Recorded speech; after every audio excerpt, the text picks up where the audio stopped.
Welcome to the Wasteland News Network. Today is October 19th, 2022, and today the PTS will be closing. It has been open for around a week, and we've had a chance to test out 4 new public events. Now, it'll close sometime today, but it'll reopen on October 27th. Now, there were also a few notes that were on October 13th, and let's have a quick look at those. The ones of note are related to weapons, in my opinion. Melee weapons now take condition damage when blocking.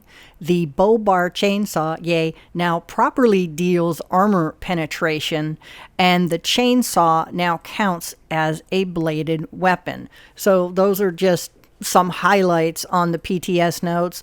Hopefully sometime tomorrow on the 20th, tomorrow we should get another Inside the Vault with a whole new set of PTS updates. And one thing missing from this list that I found this morning is this. We have a brand new customer support button. I did check the live PC game and it is not there, so it has been added to the PTS. When you click on item issue, I am missing atoms. So if you're missing atoms, you go ahead and click on that button. I have a problem with the atomic shop, or I lost my item. Now, it doesn't always allow you to have that item back. That's up to each individual technical support representative. There's also this one directly below it, character restoration. So you click on the button, use this if you have deleted a character in the last 7 days and want it back. So that is extremely helpful. Why this didn't make it into the PTS notes, I have no idea, but extremely helpful in connecting to customer support. And one of the most interesting weapons available in the game, once you obtain 6,000 of the tickets in the arcade and cash in, you can get a Thirst Zapper, and you can roll the Thirst Zapper. You can also change its ammunition. I had another video on that to make it weaponized. So you can have weaponized Nuka-Cola, Cherry Cola, and Quantum. And the Quantum ammo does a damage of in the 350s to 390s without a build. It's only a single shot, and it's only level 1. So here I am. Thank you to Cat Duchess Flame for allowing me into your custom server so I could roll unlimited amounts of 3-star zappers to see if a quad would pop up. Unfortunately, it did not. Maybe it's a fortunate thing to have a quad that's doing, like you can see right there, a 367. I think that's with whatever perks I had on at the time, and they're not major ones. So I tried 3 stars. Okay, and now I'm going to jump down to 2-star weapons, thinking maybe there's a better chance of it dropping as a 2-star. Unfortunately, I think I rolled about 100 of each of them. 1-star, 2-star, 3 stars. In hopes of getting a quad. So there were a bunch of 2s, and now we're down just to the straight up single-star legendary items. That's a nice thing about custom worlds. If it's set up correctly, you can go in and roll unlimited numbers so you can see if something comes up. But you can see the variety here. So it does not roll as yet, and it may not ever as a quad. While exploring the Tunnel of Love, I came across, underneath the main stage that is at the end of the event, nuclear wastewater, and it acts like, irradiated drinking water, toxic goo, things like that. I did put a suggestion in the PTS that they allow this to be collectible. Somebody on Discord this morning had said that they think that it's in Poseidon Energy also. I'm wearing a hazmat suit, so I'm not getting, you get completely irradiated in the water, but it would be another choice. I've never seen it in game before. I'd have to go back and check Poseidon Energy. But if there's, water, take a look. Maybe there'd be something under the water, a note or holotape or anything weird. I always check, but I was kind of curious to see that there was nuclear wastewater in the game. So it's underneath this stage at the end of the Tunnel of Love event. And we're now in the 25th anniversary of Fallout, and there have been a few little short videos, kind of retrospective, on the history of Fallout. So I'm going to attach these at the end of the video if you're interested in watching. I kind of just edited them all together. Thanks so very much for watching, and I'll see you out in the wasteland.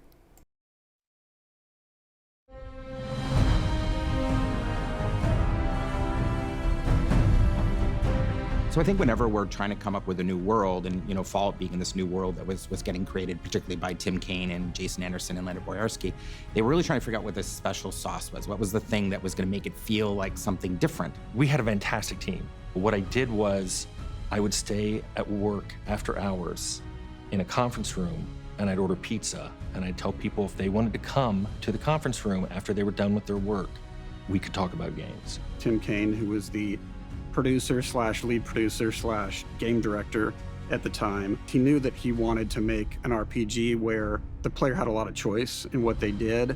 And we, I think as a group, came up with the idea that you could talk or fight or steal your way through the whole game, which was kind of a revolutionary idea in those days. I shall believe you for now. Now, the interesting thing about Leonard is he's kind of a dark guy. Everything's kind of gloomy. So I told him, I said, if we make this game, I don't want it to be all depressing. There's got to be a humor to it. And that turned out to be something he calls the special sauce, because we ended up with this world that's funny, but very morbidly funny. I had this really long drive back and forth to work. One day I'm like, it would be a really good idea to make this kind of like an idealized 1950s future that an apocalypse happened to it. One day he said, what if we did what the 1950s thought the future was going to be like? So big robots and flying cars and just all kinds of insane atomic-powered things. And he really wanted to do that. And I have to admit, at first I was like, I don't get it, but let's see where this goes. And I'd say within 6 months, everybody got it, and they loved it. The juxtaposition of the kind of the innocence of the 50s with the violence that was going on. It was this sense of sort of comedic irony, I think, in the end, and it would create what would seem awful a lot of times, but it would kind of make you laugh. Oh, don't get carried away there, big fella.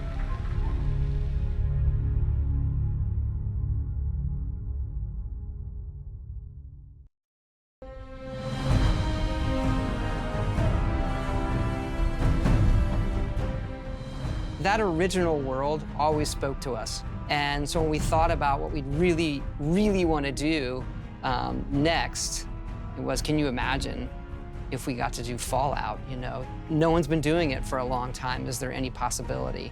I can remember this coming back to my desk, and Todd Vaughn, our VP of development here at Bethesda, had left a yellow sticky note on my keyboard, and it said, Fallout's yours. That's all it said. I'll never forget that. I think I screamed and ran around the studio and like, hey, we're doing this. Because everyone had, the team had heard about this might be a possibility, It was fantastic. We're super, super excited. It was a pretty big responsibility taking on such a beloved franchise, something that belonged to a different creative group. And frankly, I personally was pretty shocked at how well it was received. I think that speaks to how unique Fallout is, because even though it's a post-apocalyptic game, it's a dark world to spend time in. There's also so much character to it, and there's a quirkiness to it, an undertone of goofiness and humor that kind of lightens things a little bit, and I think people really sort of like that contrast. The year that we showed Fallout 3 for the first time was actually the infamous E3 that was in Santa Monica. It wasn't in the convention center, it was at all the hotels in Santa Monica.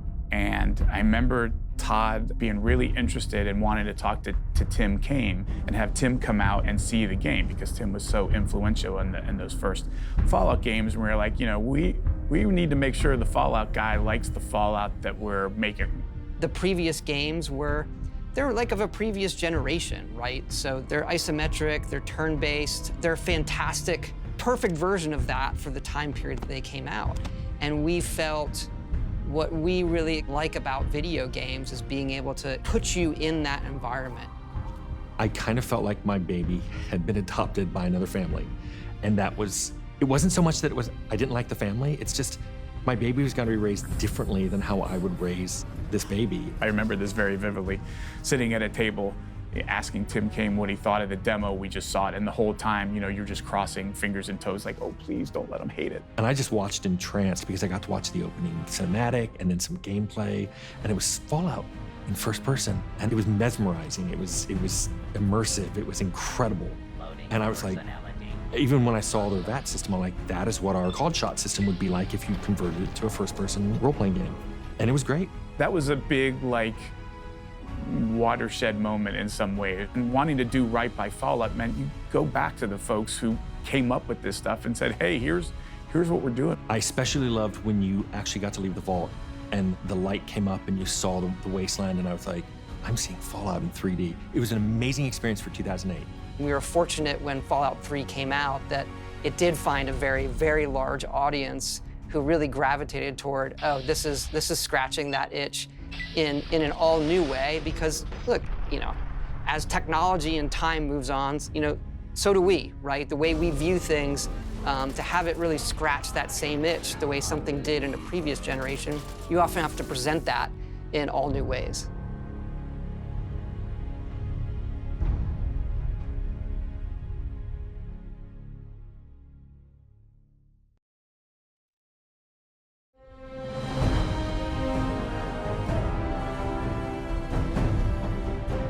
Fallout has more color disputes. What is the right blue of the vault suit? And you can ask Istvan about all of this. We will debate the blue of the vault suit, but nothing tops the green. Yeah, I just remember Istvan and Todd having endless conversations about the color green. What color green is the Pip-Boy screen? Green is very important to Fallout because we decided that the Pip-Boy that you're wearing on your arm was going to be like your UI for the whole game. So I would say it's like electric green, this, and then we would go through endless shades of green and debates of green. It's like those old school green phosphorus type displays. Istvan would change it in the middle of development, like, you changed the green. It's like, I don't even know how you could tell that. And Todd would call out, it's like, I don't think that's the right green. Just take another look at it. And I was like, I'm pretty sure it is. Yeah, it's still green. Like, you look at the HUD and you see a green HUD. Yeah, it's great. Everybody's like, looks good. So we came up with something that was visually harmonious with that. When it came to Fallout 4, we decided to well, let's really sort of dial in that green. We really wanted that exact same green from the original games. It was really neon and bold.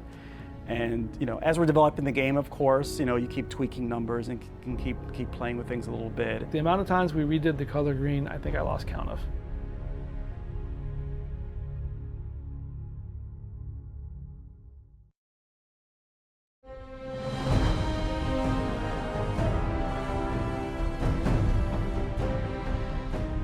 So a lot changed between Fallout 3 and Fallout 4. I mean, we had not just shipped to success with Fallout 3, but Skyrim took the world by storm. And so as we were heading into Fallout 4, we knew we had to deliver. Typically in the past, we would have a booth on the E3 floor, and we would build a little theater that sat, 40 or so media and retailers.